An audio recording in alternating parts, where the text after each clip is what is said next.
बिस्मिल्लाहिर्रहमानिर्रहीम। अस्सलामुअलैकुम अज़ीज़ तोलबा, मैं आसिफ राय।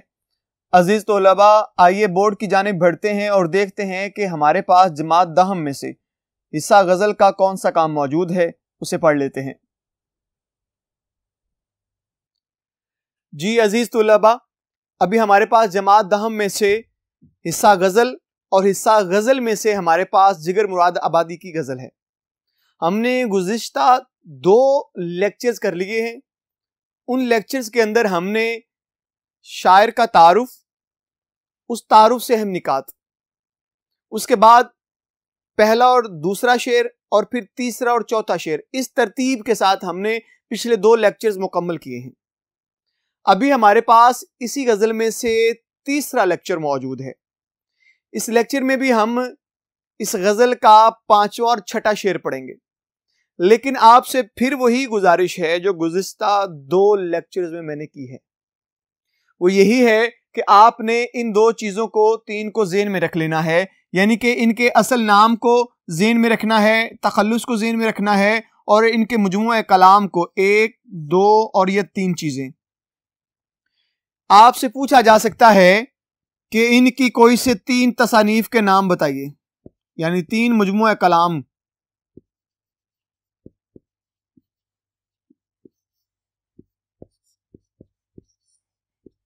बताएं। इस तरह से आपसे पूछा जा सकता है, ये 2 नंबर का सवाल। उसके बाद आपसे पूछा जा सकता है कि इनका असल नाम क्या था।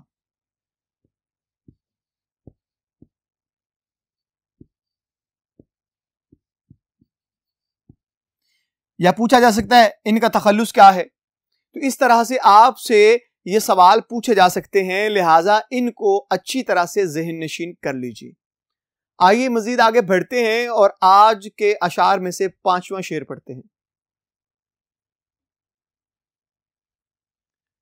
जी अजीज तुलाबा, हमारे पास आज का 5वां शेर है। आइए इसे पढ़ लेते हैं। मिलके भी जो कभी नहीं मिलता, टूट कर दिल उसी से मिलता है।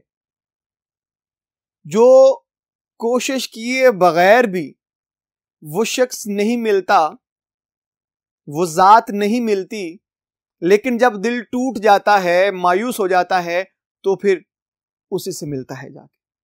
जी, टूट कर मायूस होकर मिलना, मुयस्सर आना, ये तशरीह के हम निकात हैं। आपको पहले से बता दूं, निकात पढ़ने से यहां पे इस शेर के अंदर कोई इश्क मजाजी नहीं है, यहां पे मार्फत की बात की गई है, यहां पे अल्लाह पे अकीदे की बात की गई है, अल्लाह की रहमत की बात की गई है। तो आइए इनको अच्छी तरह से पढ़ते हैं। पहला नुक्ता, खुदा का जलवा हर जगह। हर मुसलमान का ये अकीदा है, ये ईमान है कि अल्लाह ताला आपको हर वक्त हर जगह 24 घंटे देख रहा है। कोई चीज उसकी आंखों से, कोई चीज उसकी नजर से छुपी हुई नहीं है। खुदा की नजर में हर चीज मौजूद है। इसलिए शायर बताना चाहते हैं कि ये दुनिया पूरी तख्लीक करदा उस खुदा की है, उस कारीगर की है, और कोई चीज उससे छुप जाए ये मुमकिन नहीं होता। इसलिए खुदा का जो जलवा है वो हर जगह है। वो गालिब ने बड़ी खूबसूरत बात की थी, न था कुछ तो खुदा था, कुछ ना होता तो खुदा होता, डुबोया मुझको होने ने, ना मैं होता तो क्या होता। तो इसलिए यहां पे भी गालिब ने भी यही तज़किरा कर दिया है कि ये दुनिया बनाने वाला मालिक एक है और वो हर जगह मौजूद है, हर जगह उसका तसव्वुर ख्याल मौजूद है, वो हर चीज को अपने कब्जे कुदरत में किए हुए है। जी, उसके बाद खुदा से उम्मीद वबस्ता करना। यहां पे शायर ने जिस चीज से पर्दा उठाया है, जिस चीज की हकीकत को बयान किया है, वो हमारे मुआशरे में आम है। हम देख रहे होते हैं कि एक शख्स जब वो दुनिया के मामलात में उलझ जाता है, जब वो दुनियादारी में अपने आप को गर्क कर लेता है, तो एक लम्हा ऐसा भी आ जाता है कि उसका दिल भी टूटता है, वो मायूस भी होता है, वो खुदा को भी भूल चुका होता है, वो दुनियादारी में ही अपना सब कुछ गंवा चुका होता है। जब दुनियादारी उसका खून निचोड़ लेती है, जब दुनियादारी उसे तोड़ देती है, जब दुनियादारी से वो बुरी तरह से मुतासर हो चुका होता है, तो फिर लौट के खुदा की तरफ आ जाता है। फिर वो लौट आता है वापस उस रब्बुल आलमीन की तरफ जिसने कहा था, ए मेरे बंदे मेरी तरफ आ, मैं तुझे याद करता हूं, मैं तेरी बात करता हूं, तू अगर मेरा जिक्र जमीन पे करता है तो मैं तेरा जिक्र फरिश्तों में करता हूं। लेकिन हमें फुर्सत नहीं मिलती है दुनियादारी से बाहर निकलने की। हम ख्याल नहीं करते कि अल्लाह 24 घंटे हमें देख रहा है, लेकिन दुनिया की जो चाहत है, जो मोहब्बत है, वो हमारे नस नस में उतर चुकी है। हम उस मोहब्बत की खातिर अपनों को सब कुछ छोड़ देते हैं। आपके रिश्तेदार, अजीजो कारब, दोस्त, अहबाब, वालिदैन, हर शख्स आपसे छूट जाता है और आप दुनिया को कमाने में लग जाते हैं। तो शायर कहना चाहते हैं कि जब आप दुनियादारी में पड़ जाते हैं और दुनिया से धोखा खाते हैं तो पलट आते हैं उस खुदा की तरफ। लेकिन खुदा की रहमत तो फिर भी कहती है, खुशामदीद, ऐ मेरे बंदे आ, मेरी तरफ दौड़ा हुआ आ, मैं आज भी तेरा इंतजार कर रहा हूं कि मेरा बंदा कब मेरी तरफ आ जाता है। अल्लाह की रहमत 24 घंटे आपका इंतजार करती है, लेकिन हमें 24 घंटे में एक बार भी उस रहमत की तरफ देखने का मौका मुयस्सर नहीं आता। इसलिए शायर यहां पे कह रहे हैं कि टूट कर उसी से मिलता है कि आखिरकार किधर जाएंगे आप।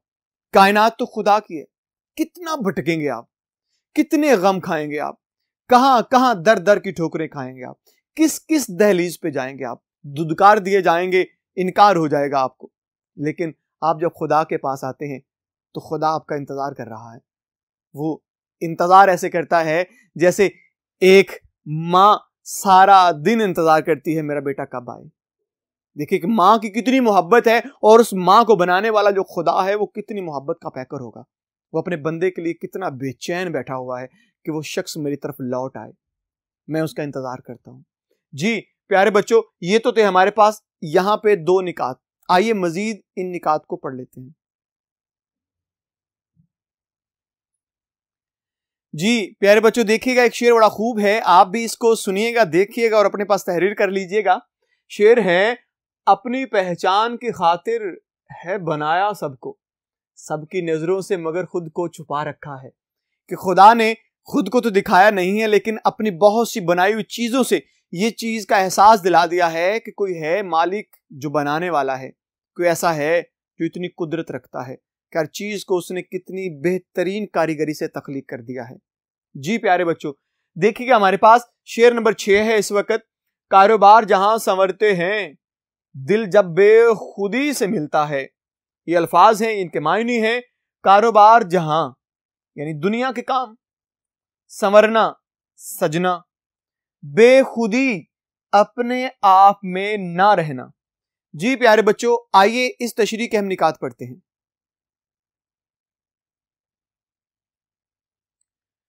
जी देखिएगा हमारे पास अभी नुक्ता जो पहला मौजूद है वो है दुनिया दारुल अमल। ये चीज समझ लीजिएगा, समझने वाली चीज है।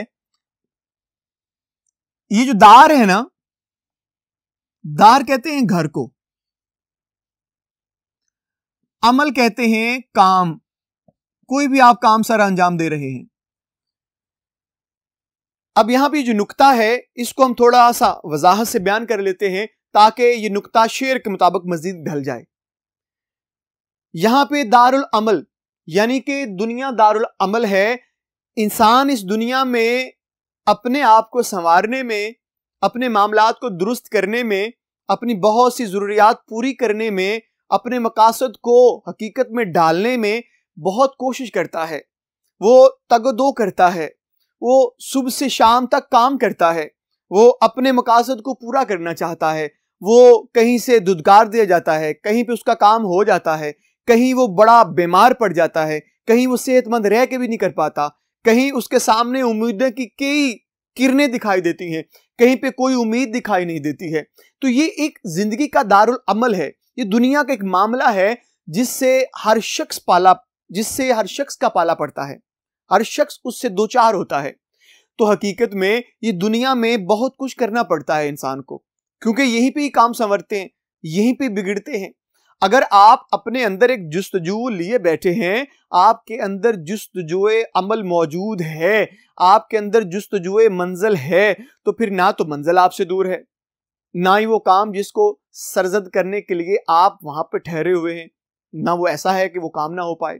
हर चीज हो जाती है, लेकिन आपका जो जज्बा है, जो हिम्मत है, जो हौसला है, वो हमेशा मजबूत होना चाहिए। उसके अंदर हमेशा मजबूती का अंसर गालिब आना चाहिए। अगर आप चाहते हैं आप कामयाब हो जाएं, तो फिर आपको ये अमल करना पड़ेगा कि अपनी तमाम ताकतों को, जो कवायद दिली हैं, उनको यकजा करना पड़ेगा। फिर यहां पे आके आपको अपने अमल को अमल की सूरत में ढालना होगा। फिर देखिएगा कैसे कैसे जो है वो आपके तमाम काम जो बिगड़े हुए थे वो होते चले जाते हैं जी। उसके बाद अगला नुक्ता है हमारे पास, इंसान का मुसलसल कोशिश करते रहना। यहां पे एक चीज का शायर ने इजहार कर दिया है, वो बड़ी खूबसूरत है, बड़ी लतीफ बात है ये, कि इंसान का मुसलसल कोशिश करना ही तो उसकी कामयाबी है। बाज दफा मुकद्दर साथ नहीं देता, बाज दफा किस्मत नसीब साथ नहीं देते, ऐसा मुमकिन है, लेकिन बाज दफा आपके मुकद्दर आपके हाथों से लिखे जाते हैं, क्योंकि कुरान भी इस चीज का गवाह है, अहादीस भी इस चीज की गवाह है। आप कुरान और हदीस का एक मफहूम मौजूद है कि अल्लाह फरमाता है कि इंसान के लिए वही कुछ है जिसकी वो कोशिश करता है। अब आप जिस काम को करना चाहते हैं, जिस काम की तरफ बढ़ना चाहते हैं, आपके अंदर जज्बा है, आप कर गुजरेंगे, क्योंकि अल्लाह ने खुद फरमा दिया है, आप धुन तो बांधिए, आप इरादा तो कीजिए, आप उस राह पे चलिए तो सही, नसीब बदलते चले जाएंगे, मुकद्दर बदलता चला जाएगा, तकदीर बदलती हुई दिखाई देगी। हम अपने हाथों से तकदीर को बदल सकते हैं, लेकिन अपने अंदर का जज्बा, जो जज्बा ईमानी है, उसे जिंदा करना पड़ेगा, उसे दोबारा से फिर जान डालनी पड़ेगी उसमें। वो जो मायूसी के बादल आप पे छाए हुए थे, उन्हें हमेशा के लिए खत्म करना पड़ेगा आपको, फिर जाके आप अपनी किस्मत को जगाएंगे, आप अपनी किस्मत को बनाएंगे। जरूरी है। यहां पे एक शेर है, बड़ा खूब शायर ने कहा है, देखिएगा, जिन्हें जुस्तजुए सुकून रही उन्हें साहिलों ने डुबो दिया, उन्हें कोई भी मौज ना छू सकी जो तड़प कर पार उतर गए। बाज दफा ऐसा भी हुआ कि कोशिश करते रहे, नाकाम हुए। बाज दफा ऐसे हुआ कि किस्मत ने ऐसा साथ दिया, कुछ ना किया, काम हो गया। लेकिन ज्यादातर वो लोग हैं तारीख के अंदर जिन्होंने एड़ी रगड़ी थी, और जहां एड़ी रगड़ी थी वहीं से चश्मा निकाला है। फिर जिधर जिस राह को निकले हैं, कई रास्ते बनते चले गए हैं। इसलिए जो जज्बा ईमानी लेके चलता है वो कभी घबराता नहीं है। इसलिए शायर बताना चाहते हैं कि ये दुनिया दारुल अमल है, लिहाजा इसमें मुसलसल कोशिश की जरूरत है। अगला नुक्ता है हमारे पास,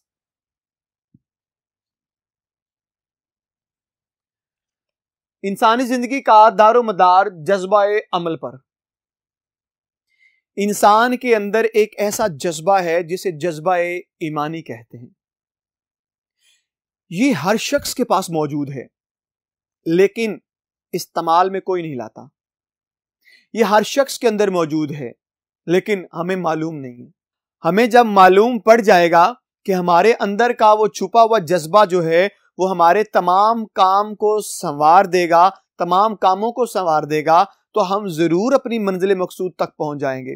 लेकिन जब हमारी जुस्तजुए मंजिल ही नहीं है, जब हम राहरू बनते ही नहीं हैं, जब हम मंजिल की तरफ कदम बढ़ाते ही नहीं हैं, तो तगय्युर कहां से आए, तब्दीली कहां से आए, माहौल कैसे बदल जाएगा? तब बदलेगा जब हम अपने आप को झंझोड़ेंगे, अपने आप से कलाम करेंगे, अपनी खुदी से बात करेंगे। आप कौन हैं, क्या हैं, किस लिए आए, मकासद क्या है, किस मंजिल को हासिल करना है, ये सवाल कीजिए अपने आप से।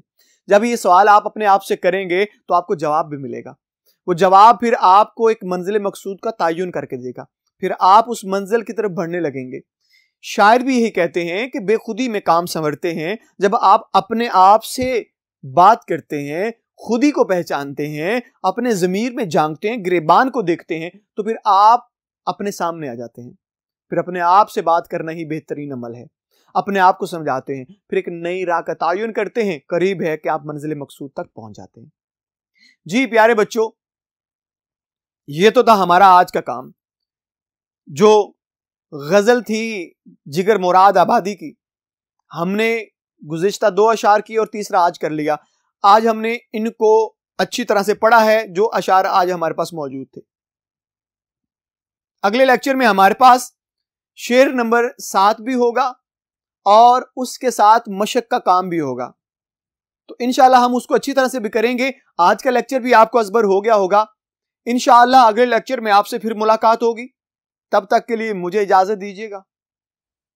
अल्लाह हाफिज।